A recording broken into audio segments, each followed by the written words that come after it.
What if the single biggest obstacle in your life, the reason you feel lost, drained, or directionless, isn't the world around you, but the story you tell yourself every single day? Most of us walk through life guided by a map drawn by our ego, a carefully edited fiction built to protect us from the truth. Yeah, that's a familiar feeling for many, I think. We convince ourselves that we're fine, that we know who we are, that we're in control.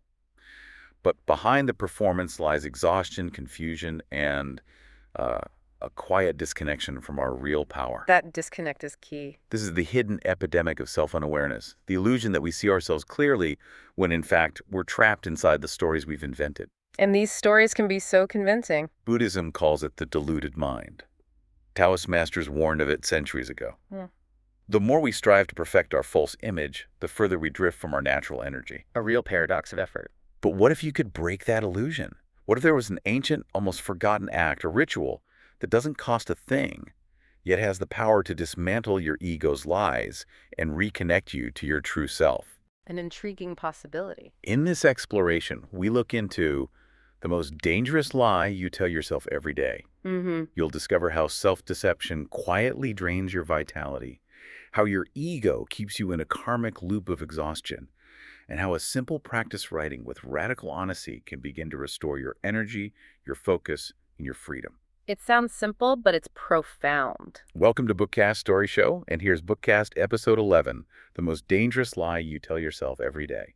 That is a powerful and, I think, really necessary starting point today. It feels urgent, doesn't it? It does. We're about to look into something that's, well, profoundly personal, yet almost universally avoided, confronting our own unvarnished truth. That idea of unvarnished truth is intimidating. Absolutely. And the ancient wisdom we've studied for this really reviews the steep energetic cost, the personal cost, of constantly avoiding sincere self-documentation. So avoiding writing things down actually costs us energy. Immensely.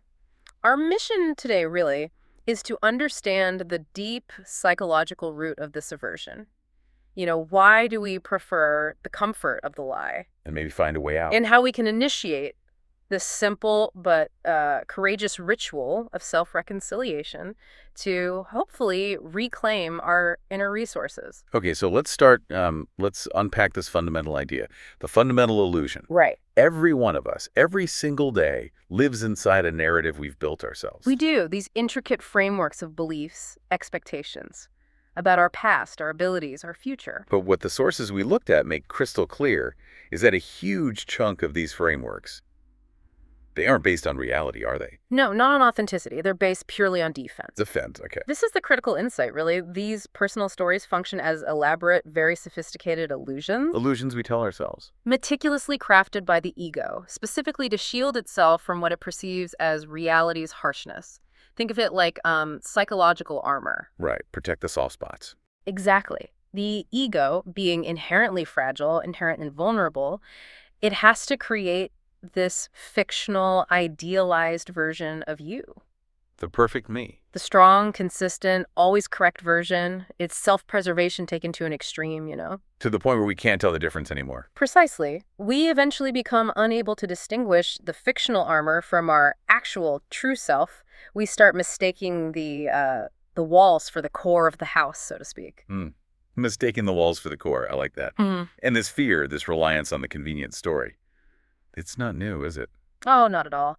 The sources draw heavily on Eastern philosophy to explain this persistent human trap, specifically the Buddhist perspective on the deluded mind. The deluded mind. Tell us more about that. So the term often used is the deluded mind, or a state where the ego, driven entirely by its own survival instinct, Just trying to stay safe. actively fabricates illusions and distorts incoming reality. It's all about maintaining its own integrity, its own story. Like wearing warped glasses all the time. Exactly like that. And what's utterly fascinating and kind of sobering about this concept is the consequence. It is. This dense, self-woven web of unexamined assumptions and, frankly, false beliefs.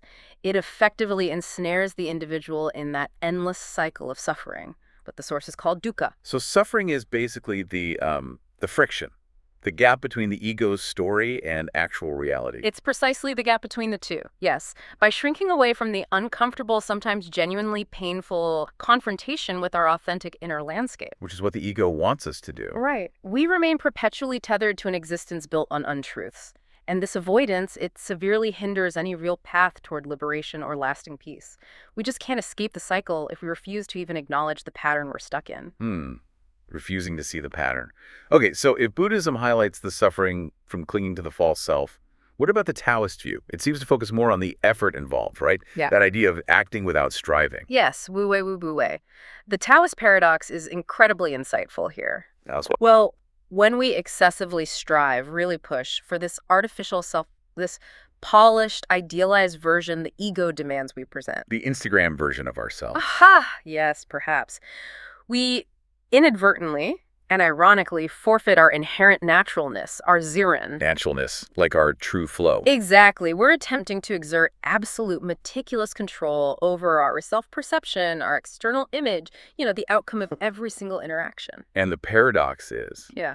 that trying so hard to control everything actually makes us lose control. That's it, precisely.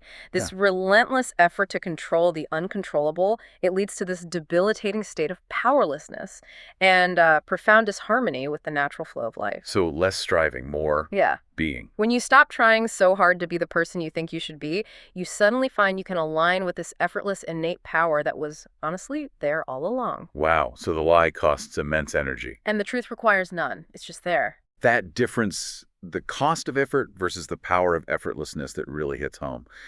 Okay, then there's the Confucian perspective. That seems to bring it back to accountability, introspection. Yes, the Confucian imperative offers a really necessary caution. It's crystallized in that piece of wisdom.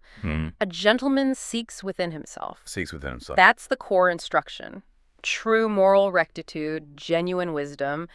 They don't come from outside approval or, social media likes. Right. They originate from rigorous, honest, ongoing self-assessment, looking inward. And what's the consequence if we just don't do that, if we avoid looking inward? Well, the sources are quite clear. Individuals who remain stubbornly entrenched in self-ignorance, those who consistently refuse genuine self-questioning, they're essentially doomed. Doomed. That sounds harsh. It means they face a perpetual repetition of errors, the same mistakes, over and over, which leads, inevitably, to personal stagnation, professional stagnation, completely stuck. If you never honestly check your internal map against the actual territory outside, you just keep walking in the same destructive circles. You can't find a new path. Which brings us right to the core problem we're talking about today. Why? Why, given all this ancient wisdom telling us we need to self-reflect, do we fear the blank page so much? The fear of the page. It's because writing, when done with the kind of radical honesty we're discussing, it's a profound act of self-confrontation. There's no escaping it. It forces you to look. It demands the systematic dismantling of all those layers of artifice we've built up over years. It means exposing every single spurious narrative, every convenient lie that has protected that fragile ego. So the act of writing it down, it's like taking apart the armor. It entails nothing less than the deliberate eradication of a segment of that illusory ego we've worked so hard to maintain. You're essentially killing off a version of yourself, the version you thought you were or wanted to be. That sounds terrifying, actually. It can feel like psychological self-immolation. It really can.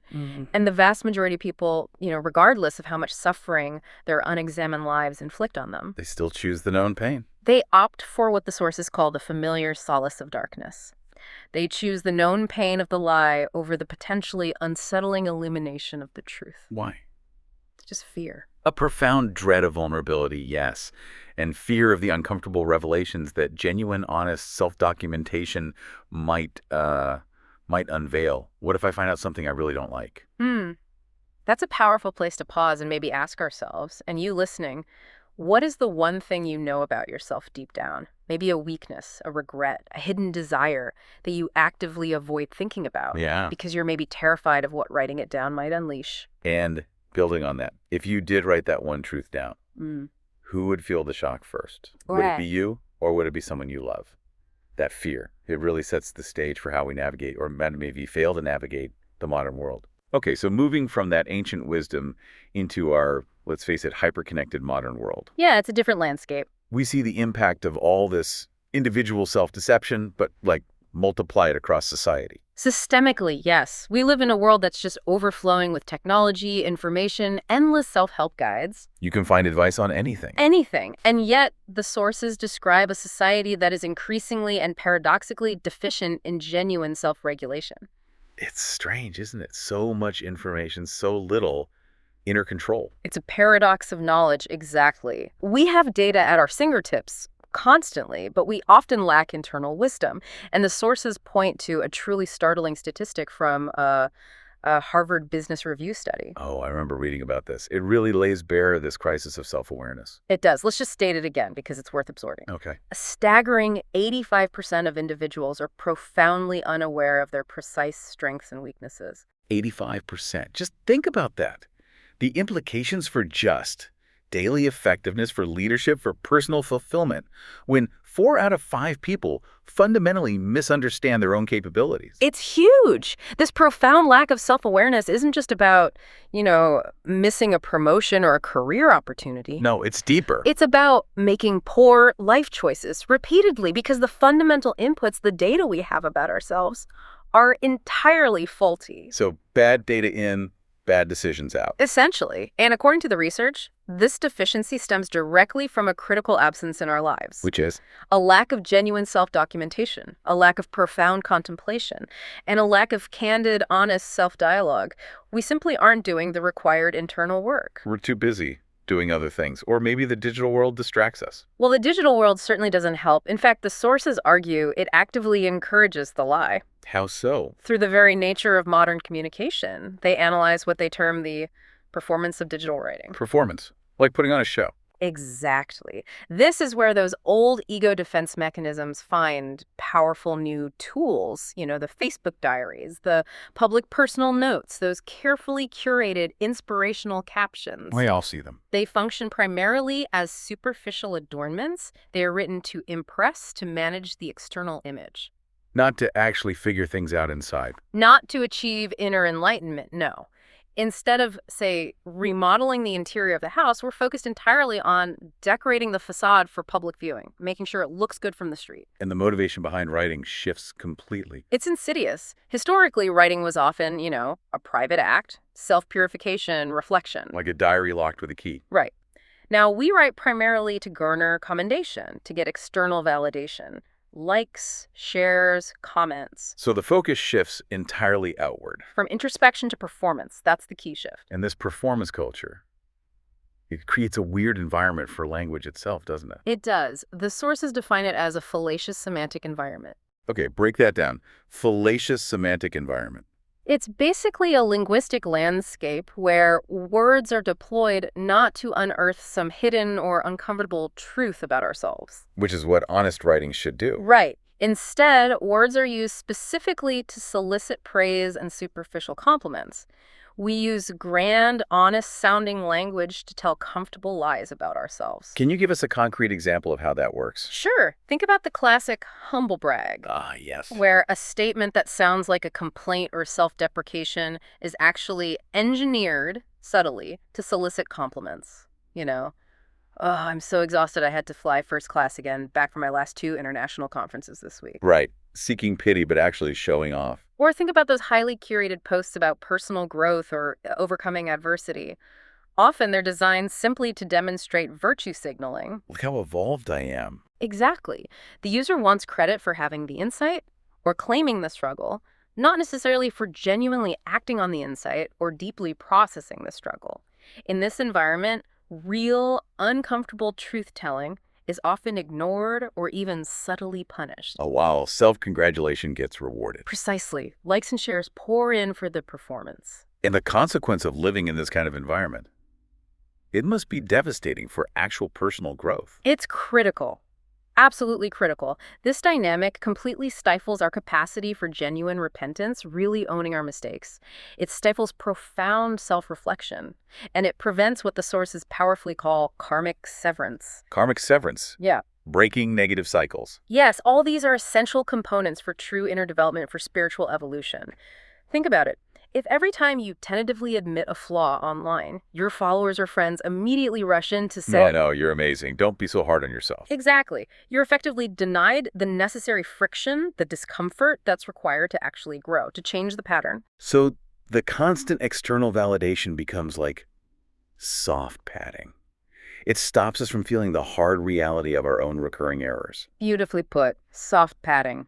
If we're perpetually affirmed, even for our curated half-truths, the imperative to look inward, to challenge our own destructive patterns, it just evaporates. Why bother if everyone says I'm fine? Right. That powerful, sometimes painful moment of repentance, the moment of genuine recognition where you think, oh, wow, I caused this, or this pattern is mine, it gets replaced by the comforting but ultimately poisonous feedback loop of external approval. Poisonous because it stops growth. It stops growth dead in its tracks. And this is why self-deception is the most dangerous lie. It makes us feel validated enough on the outside. That we never address the rot of repetition and stagnation on the inside. And this means the modern world, by essentially training us to write for an audience rather than for ourselves, it actively compounds the energy cost of maintaining the lie. Which you mentioned earlier, this isn't just psychological, is it? Not at all. It has a measurable, physical, even existential impact. Which is why the sources guide us next to understand the energetic collapse that results from this. Okay, this is where it gets really fascinating for me. The idea that the lie we tell ourselves is literally draining our life force. How? How exactly does failing to document our authentic self compromise our energy? Well, the sources explain that our sort of wellspring of vitality, our overall well-being, it depends on three vital interconnected factors. These are rooted in ancient Eastern energetic concepts. Okay. And when we fail to document and therefore fail to confront our true selves, we invariably compromise all three of these factors, Right. which leads to profound systemic depletion, exhaustion on a deep level. Right. Let's detail those three factors. Can we start with Jing? Is that right? Jing, yes. Jing translates roughly as operating vitality or essence. Essence. Okay. Think of it as the foundational, sustaining energy that supports life itself. It maintains our physiological functions, provides the raw material for all physical and mental activity. It's like the battery. Our core battery. And what happens when the ego is running the show telling lies? The result is dramatic energy dispersion. Dispersion. Like it's just leaking out everywhere. Exactly, scattered. Think about what that dispersion feels like in daily life. Okay. It's that relentless, low-level hum of anxiety that's required to maintain the false image, right? Yeah, the effort of keeping the mask on. It's the constant mental effort to remember who you claim to be to whom, or to uphold that fictitious narrative of competence or happiness or whatever it is, this perpetual performance. It's just incredibly mentally exhausting. I feel tired just thinking about it. It perpetually dissipates our vital energy, our Jing. Yeah. And it leads directly to that chronic fatigue that sleep just doesn't seem to cure. You wake up tired. Persistent burnout, a pervasive sense of emptiness, that feeling of having poured all your water into a sieve. The lie is literally draining you of your core life force. It causes physical weariness, even when you haven't done strenuous physical labor. Wow. So if you feel perpetually exhausted, it might not actually be your busy schedule. It might be the energetic cost of your persona. Very often, yes. Okay, that's it. That's Jing. What's the next factor? Next, we look at Qi, often translated as guiding mental power. Qi. I've heard of that. It represents clarity of purpose and direction. It's the mental clarity that allows us to differentiate between the true mind, our authentic, intuitive self, and the deluded mind, the defensive, ego-driven self we discussed earlier. So Qi helps us know what's real inside us. Yes. And when Qi is compromised by self-deception, the result is mental imbalance. Mental imbalance. Like confusion, loss of direction. Exactly. You lose your internal compass. You can't reliably discern which impulses, which thoughts are authentic, and which are merely the noise of your ego trying to protect its comfortable status quo. So you don't know what you really want or think. It leads to a profound loss of internal direction and often moral clarity. The individual becomes like a ship without a rudder, tossed by every external current, opinions of others, societal pressures. Because the internal guide is broken. Incapable of strong, consistent action because their core values are constantly obscured by all that defensive thinking. They suffer from the exhaustion of indecision, constantly second-guessing. That makes sense. Okay, Jing, Qi, what's the third one? And finally, we address Shen. This translates roughly to introspective wisdom or spirit. Introspective wisdom. Shen is the capacity for unbiased discernment, for correct thinking, for clear perception. It's our innate ability to see things as they truly are without the ego's distorting filter. Seeing reality clearly. And what happens to Shen when we lie to ourselves? When we intentionally suppress truth, when we actively avoid documenting our realities, the compromise here is stagnant wisdom. Stagnant. Like a pond that doesn't move. Precisely. With truth deliberately buried in the unconscious, this powerful capacity for growth, for insight, remains tragically undeveloped. It can't flow. So if you're relying on flawed perceptions, unexamined biases, you just can't evolve. You're trapped. Trapped in repetitive patterns of mistaken judgment. Without the courageous act of bringing those hidden truths to light, typically through documentation, deep personal growth is simply impossible. You keep running into the same wall. Because you refuse to acknowledge the blueprint that put the wall there in the first place. Right. And this trapping, this stagnation, it leads directly to what the sources call the karmic loop, doesn't it? Directly. How does avoiding writing, avoiding documentation, actually create and sustain this cycle of repetition? The sources are really powerful on this point. They state that the failure to document one's truth constitutes essentially the denial of internal cause and effect. Karma. We deny that our actions, our thoughts had consequences. We deny having sown the error. We deny entertaining the incorrect thought or acting from the wrong motive. We conveniently forget or blame external factors. We pretend the past didn't happen quite like that, or, that it was someone else's fault. Exactly. And by refusing to retrospectively acknowledge and truly address past transgressions or missteps, you absolutely ensure the continued repetition. Because you haven't learned the lesson. You haven't integrated it. The sources emphasize, you can study every spiritual text, you can pray fervently, read every self-help book on the planet. Do all the workshops. All of it. But if you do not confront the mistake on the page, if you don't write it down and own the error in black and white just for yourself, the karmic cycle remains fundamentally unbroken. Lasting transformation requires brave, documented confrontation with the self. So the key to breaking a really stubborn bad habit might not just be willpower. It might be documented self-awareness of the habit's origin and its patterns. The moment you shine a light on the air. That's when the error starts to lose its power over you. Yes. Okay, this raises another question maybe for you listening right now. Do you feel more tired after spending, say, an hour trying to appear perfectly busy or perfectly happy or productive on social media? The performance. Or after doing a genuinely difficult physical task, like maybe moving heavy furniture or a long workout? It's a telling comparison. If the answer is the first one, the social media performance, you are likely experiencing that dispersion of your jing we talked about, the real tangible, energetic cost of upholding the lie. And recognizing that cost, feeling it, it makes the next step we're going to discuss feel less like a choice and maybe more like a critical necessity for survival, for reclaiming your life. Okay, so if the root of our exhaustion, our stagnation, this karmic loop, is ultimately the fear of honest writing, which seems to be the core argument, then the solution must be writing itself. But not just any writing. It needs to be elevated, right? From just journaling to something more profound, more intentional. Exactly. The sources define this as a spiritual act of writing. Spiritual, how so? It needs to be viewed and undertaken as a personal ritual, something akin to the practice of, high discipline like meditation or prayer, but directed inward through the written word. A ritual of honesty. Yes. And the descriptions used in the materials are quite striking. For example, to write oneself is to break evil. Break evil, meaning the illusions. Meaning actively dismantling and neutralizing those false narratives, the illusions, the negative patterns that bind us and cause suffering. And there's another phrase, too, isn't there? About light. Yes. To right oneself is to guide the light imprisoned in your soul. That's beautiful. What does that mean? It speaks to awakening the suppressed wisdom, the potential, the intrinsic goodness that has been obscured maybe for years by living inauthentically, defensively. The writing acts as a conduit for that light. A conduit for internal purification. Okay, so how do we actually do this? It sounds powerful, but maybe a bit abstract. Well, it requires structure and intent, which is why the research proposes a very concrete, achievable framework to get started. It's called the 21-night ritual of repentant writing. 21 nights. Why that number? It generally provides just enough time to break through that initial resistance, the ego fighting back, and to establish a basic habit without feeling completely overwhelming, like, say, a year-long commitment might. Makes sense. So what are the core instructions? How do we approach this ritual with the right intention? Okay, this is crucial. First, the writer must approach this task without any pressure for length or literary flourish or grammatical perfection.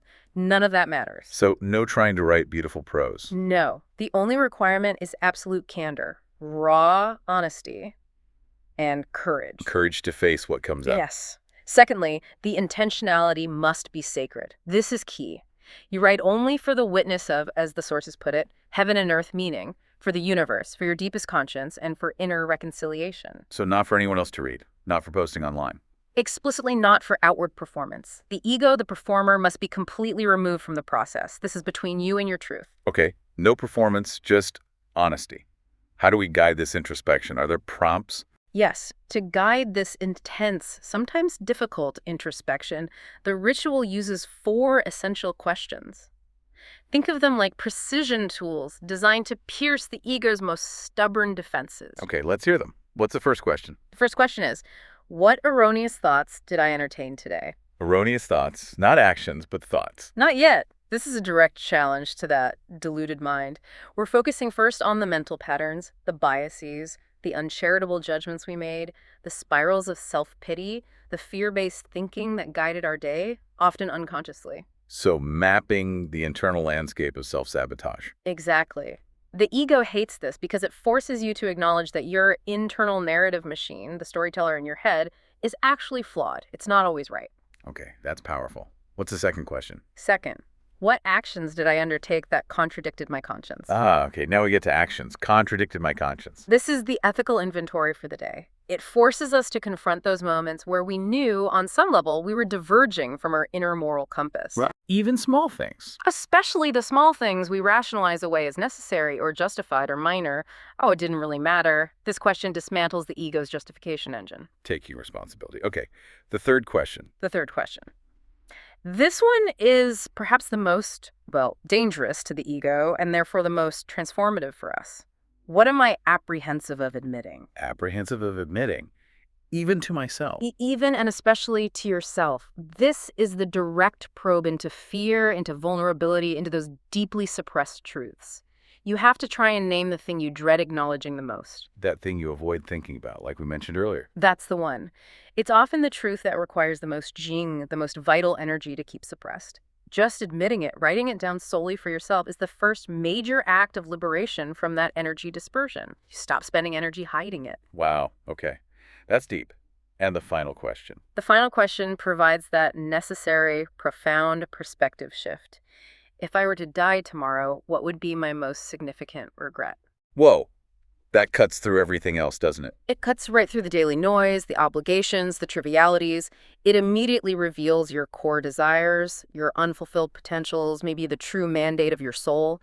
It helps ensure you start prioritizing the essential over the merely urgent or superficial. 4 very powerful questions. So you ask these every night for 21 nights. You write the answers honestly, courageously for 21 nights. And then, after that intensive ritual, the process continues. There's the post-ritual commitment. Okay, what's that? The writer must thoughtfully review their answers from the 21 nights and select one primary fault or the most recurring negative pattern that surfaced. The strongest thread of self-deception or harmful behavior. Just one. Not to try to fix everything at once. Just one. And commit wholeheartedly to its rectification, to changing that one specific pattern. Focus is key. That seems more manageable. Now, for someone undertaking this, it sounds challenging. What should they look for as signs of real progress? It's not about being perfect overnight, right? Absolutely not. They need clear benchmarks. The sources emphasize 3 critical points here. First, perfection is not required. Only authenticity. Be real, not perfect. Exactly. The aim is genuine self-awareness, not flawless behavior. Second, immediate goodness is not necessary, only initiation. Just starting is the win. The power is in taking that first step, in starting the process, not waiting until you feel perfectly ready or good enough, which might be never. Okay. And the third point. Finally, and this relates back to the performance issue, external validation is not sought only adherence to one's own word. Internal integrity. Yes. Yeah. The measure of success is internal. Are you keeping the promise you made to yourself to address that one pattern? That's the metric. So authenticity, initiation, and integrity. Yeah. Not perfection or external praise. Precisely. And the ultimate beautiful result of this whole ceremony, this whole practice, Yes. is to begin reclaiming that original vital energy, the jing, the qi, the shen, that has been systematically dispersed and diminished, possibly for years, by living the lie. It's about sealing the leaks in your energy vessel. Exactly. And ensuring your energy flows toward growth, toward purpose, not just constantly shoring up defenses. Okay. This really makes me think. For you listening, reflecting on those 4 questions again, which one would you procrastinate answering the longest?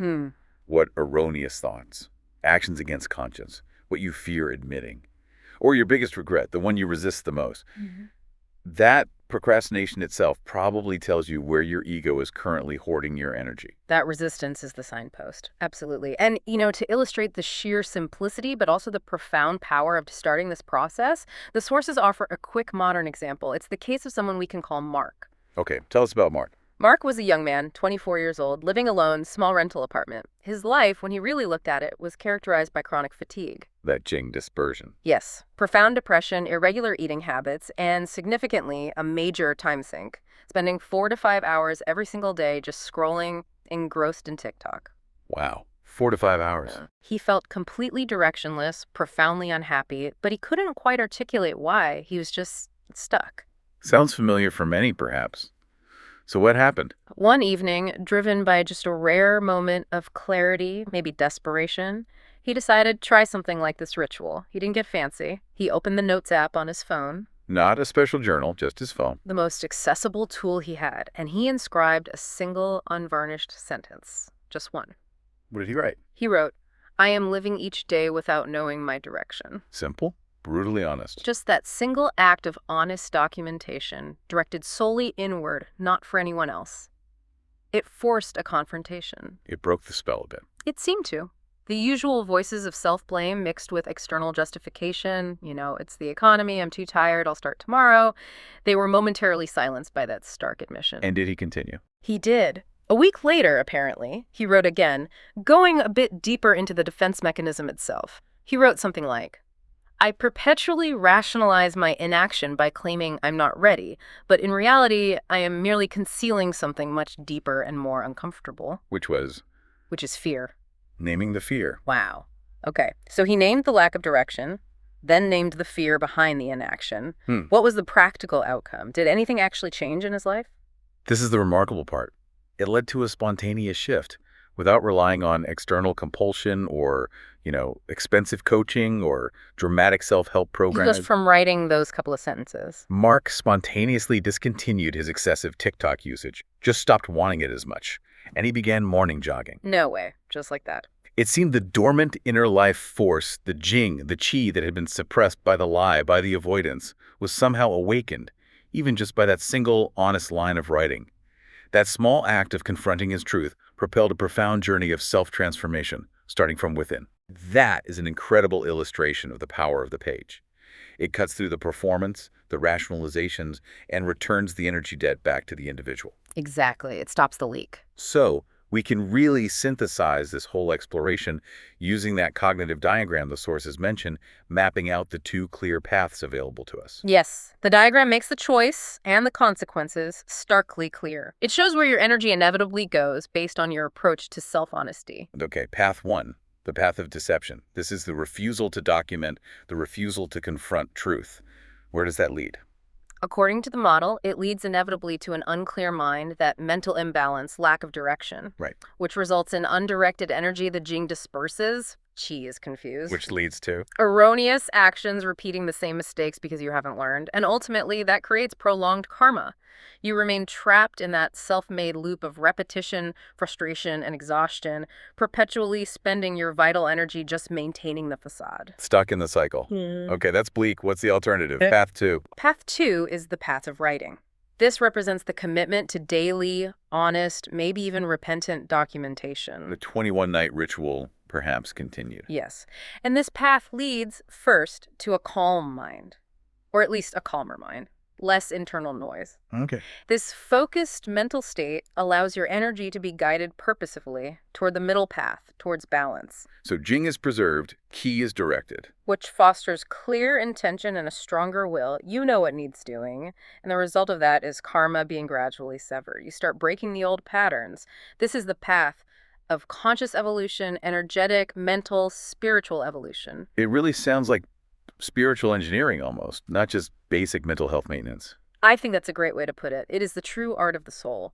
The sources conclude quite powerfully on this. How so? They say that in a world absolutely saturated with writing for commercial gain, academic writing, inspirational writing, self-promotion, All the external stuff. the profound act of writing specifically to meticulously dismantle the ego, to courageously confront one's innermost being, and to unflinchingly embrace truth, however uncomfortable, that is the art of souls. The art of souls. It is the most challenging, perhaps, but ultimately the most rewarding writing you will ever undertake, because the subject is you and the audience is truth itself. And there's a final thought, a bit of a warning too, isn't there? Yes, a sort of prerequisite for true success. If one has never documented their errors, never truly grappled with their own imperfections and missteps through this kind of sincere private confrontation, If they only ever performed.